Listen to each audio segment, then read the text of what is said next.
Mais uma vez, as forças e os interesses contra o povo coordenaram-se e novamente se desencadeiam sobre mim. Não me acusam, insultam, não me combatem, caluniam e não me dão o direito de defesa. Precisam sufocar a minha voz e impedir a minha ação, para que eu não continue a defender, como sempre defendi, o povo e principalmente os humildes. É muito provável que a cidade em que você mora tenha uma avenida, rua ou praça em homenagem ao presidente Vargas. Mas por que esse gaúcho, que morreu há mais de meio século, é tão lembrado ainda hoje? Getúlio Vargas nasceu em 1882, na cidade de São Borja, na fronteira do Brasil com a Argentina. Político brilhante, foi deputado estadual, federal, ministro da Fazenda e governador do Rio Grande do Sul, mas só pôde se tornar presidente graças a um desentendimento entre Minas e São Paulo. Durante todo o período conhecido como República Velha, paulistas e mineiros se alternavam no poder sem nunca dar chance aos políticos dos demais estados. Até que, na eleição de 1930, o presidente Washington Luiz, que representa os paulistas, decide apoiar o governador Júlio Prestes, também de São Paulo. Os mineiros não aceitam apoiar Prestes e lançam uma chapa com Getúlio Vargas como candidato a presidente e o governador da Paraíba, João Pessoa, como vice. A popularidade de Getúlio, em termos nacionais, você pode começar com a própria campanha da Aliança Liberal. Se você pensar que um dos princípios da campanha era voto para todo mundo, você tinha as famosas campanhas, caravanas liberais, né, em que políticos de expressão do Rio Grande do Sul iam falar no Rio Grande do Norte, na Paraíba, na Amazônia, enfim, né, você tem uma coisa que mexe muito com a população. O candidato do governo vence a eleição, mas os líderes dos estados derrotados não aceitam o resultado e articulam um movimento para derrubar Washington Luiz. O assassinato de João Pessoa no dia 26 de julho acaba sendo o estopim para a Revolução. Em 3 de outubro de 1930, a revolta começa em Porto Alegre e Belo Horizonte. Em apenas 3 dias, 10 estados aderem à Revolução. O presidente Washington Luiz é deposto e Getúlio Vargas se torna chefe do governo provisório.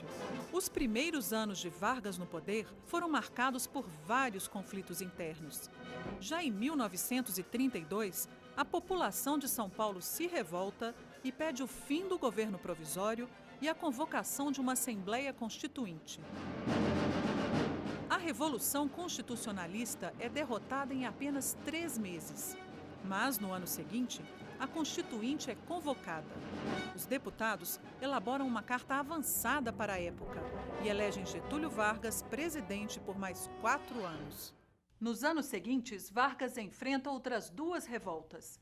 Em 1935, os comunistas, liderados por Luiz Carlos Prestes, fazem uma tentativa fracassada de depor Getúlio. 3 anos depois, é a vez dos integralistas, inspirados no fascismo italiano, tentarem tomar o Palácio do Catete. Em 30 de setembro de 1937, o governo divulga um suposto plano dos comunistas para tomar o poder. O chamado Plano Cohen é falso, mas serve como pretexto para Vargas implantar uma ditadura no país. Começa o período do Estado Novo. Neste período, são criados novos territórios federais e uma nova moeda, o cruzeiro. Também é no Estado Novo que Getúlio concede os principais direitos trabalhistas, como o salário mínimo, o descanso semanal, a carteira de trabalho, as férias remuneradas e a estabilidade no emprego após 10 anos de serviço. Em 1939, explode na Europa a Segunda Guerra Mundial.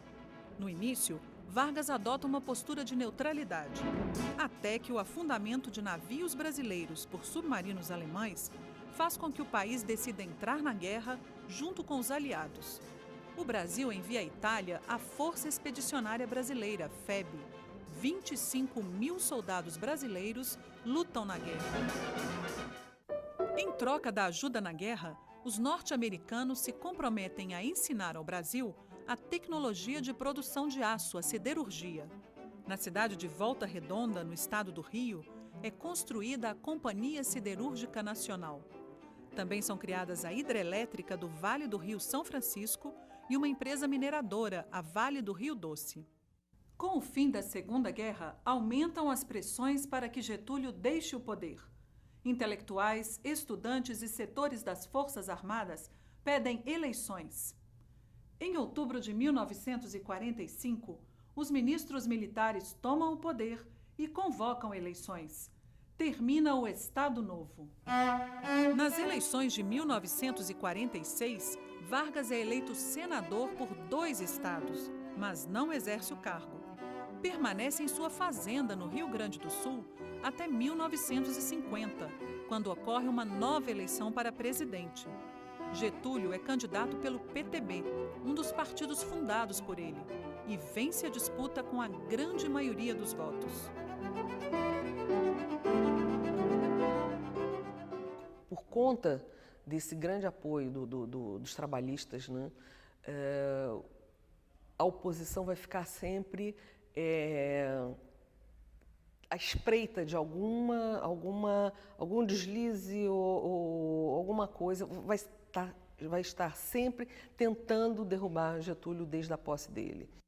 Em 1951, Getúlio envia ao Congresso o projeto de uma companhia estatal para explorar o petróleo no país. Toda a sociedade se mobiliza a favor ou contra a campanha "O petróleo é nosso". Depois de quase 2 anos de duros debates, os nacionalistas vencem.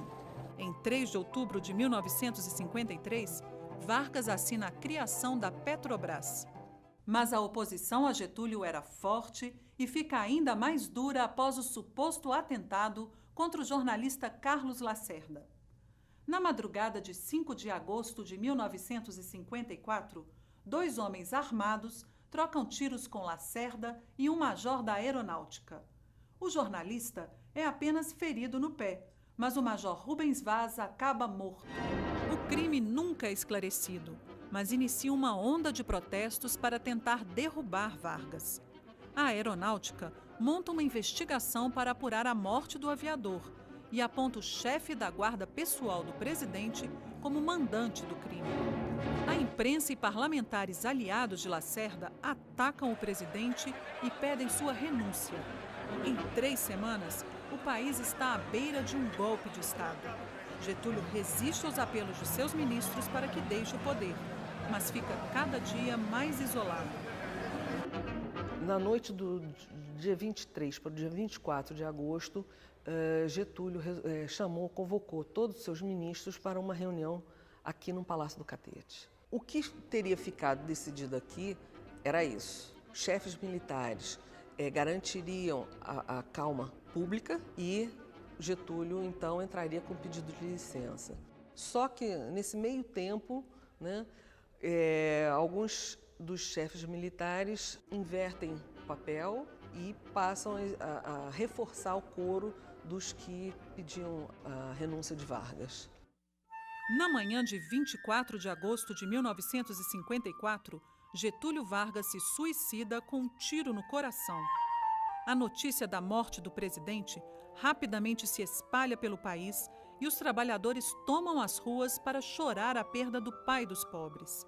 Jornais oposicionistas e sedes de multinacionais são atacados. O vice Café Filho assume a presidência. Com sua morte, Vargas consegue evitar o golpe que a UDN preparava contra ele. Getúlio deixa uma carta-testamento que é lida por João Goulart no seu enterro no Rio Grande do Sul. Eu vos dei a minha vida. Agora vos ofereço a minha morte. Nada receio. Serenamente dou o primeiro passo no caminho da eternidade e saio da vida para entrar na história. Getúlio Vargas transformou um Brasil rural e dependente do café em uma nação industrializada e competitiva. Foi o grande responsável pela modernização do país e, por isso, é um dos construtores do Brasil.